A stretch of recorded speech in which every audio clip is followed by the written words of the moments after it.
Hi guys, this is Renee with Renee Artworks.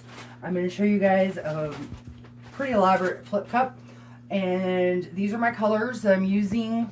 I really like these thicker ones. They last longer. You go use those thin craft ones. To me, they don't last as long, and you can really thin these out and get more out of them. So these are the colors: Basic Red, Acrylic Simply Green, Master Touch, Yellow Medium, White, Black, and then I cut this little guy up to get it all out. It's Lake Blue by Master Touch Acrylic. This is a gloss medium you can add to thin it out. Liquitex is another good one for really solid stuff. This is my favorite, the Floetrol Flood. It does a really good job of thinning them out and helps create really good cells. Now, I've already mixed them all up. These consistency, to me, works best if it's kind of like pancake batter. And I add water to help thin it out, otherwise it cracks. Water does a really good job of helping bring out the cells too. And then I got my torch, I got my blowgun down here, and I have not added silicone yet. I get the cheapest silicone. This is like $1 something, works great. And what I've learned with the colors, here I'm going to set up here. What I've learned with these colors is go every other with an opaque versus a solid color. So I'm going to go white, red, yellow,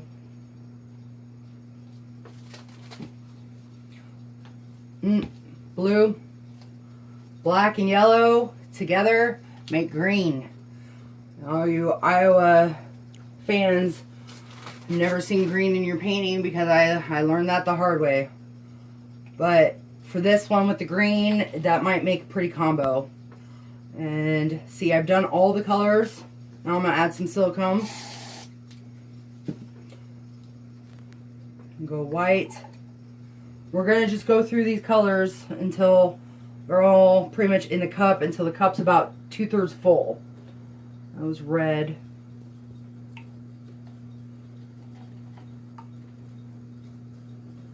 And if you're not sure if a color is opaque, just test them. You know, make little strips with the paint, overlay them. If you see the color underneath come through, then you know the color you put over top is opaque. It's an experiment. You know, you want to play with it and test it and find out what's yours. That's why, I'll make another video on how I make my recipes for these.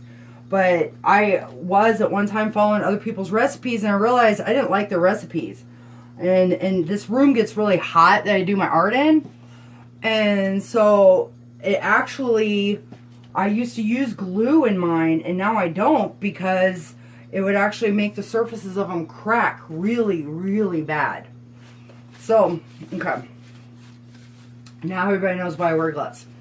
To do a flip cup, you put the canvas like that, and you hold it real solid, and you just go like that. Now sometimes I have mine on, I do this all on my drying rack, because I just, sometimes it's easier that way, but for this demo I'm doing it on cups. Either way, you want your canvas off the table when you do this part. And I'll show you a couple different reasons why. So, let me set that there. Alright, here we go. Ready? 1, 2, 3. Now you see, I'm already starting to get some cells. Now, I know some people that just let this go and they don't care about their edges. I care about my edges. So I'm going to move it.